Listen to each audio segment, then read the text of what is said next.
রাজ্য সরকারের সহযোগিতায় 2024-এর মধ্যে ত্রিপুরা শান্তিনিকেতন মেডিকেল কলেজ আমরা চালু করতে পারব এবং রাজ্য সরকারের সঙ্গে সহমত ভিত্তিতে পর্যায়ক্রমে 1 বছরের মধ্যে paramedical college, nursing college, pharmacist college এবং আধুনিক চিকিৎসা ব্যবস্থা বিশ্বে যতটা ক্ষেত্র তৈরি হয়েছে এবং রিসার্চ যতটা চলছে সেইটাকে এগিয়ে নিয়ে যাওয়ার স্বার্থে রাজ্য সরকারের সহযোগিতায় আমরা এখানে ডিজিটাল ইউনিভার্সিটি তৈরি করব।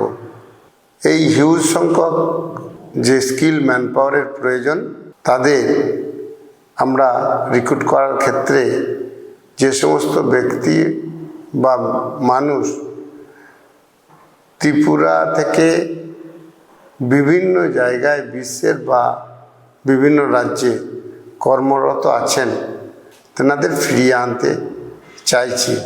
এই ফিরিয়ে আনতে গেলে বসবাস উপযোগী একটি ক্ষেত্র তেনারা দাবি করছেন এবং সেই ভাবনাকে মাথায় রেখেই আমরা নলেজ সিটি তৈরি করছি।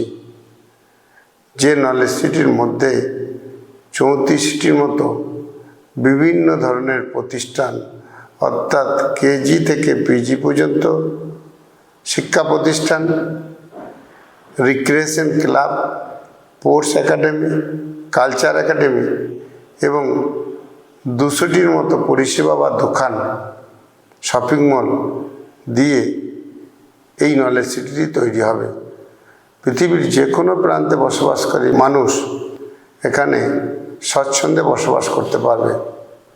উদ্দেশ্য এই ম্যানপাওয়ার নিয়ে ডিজিটাল ইউনিভার্সিটি, মেডিকেল কলেজ বা স্বাস্থ্য হাবে রোগীদের পরিষেবা, পঠন পাঠন এবং রিসার্চ সেন্টার তৈরি করতে পারব। তার ফলে ব্যাপক সংখ্যক ম্যানপাওয়ার এই প্রজেক্টের সঙ্গে যুক্ত হবে। একথা মাথায় রেখে 5000 মতো ছেলেমেয়েকে আমরা ট্রেনিং দিতে চাইছি এবং কর্ম উপযোগী করে আমাদের এই প্রজেক্টের মধ্যে যুক্ত করতে চাইছি। রাজ্য সরকারের সহযোগিতায় এখানকার মানুষের আন্তরিক ইচ্ছায় 2027-এর মধ্যে এই প্রজেক্ট কমপ্লিট করতে পারবো আমি আশা রাখছি। নমস্কার।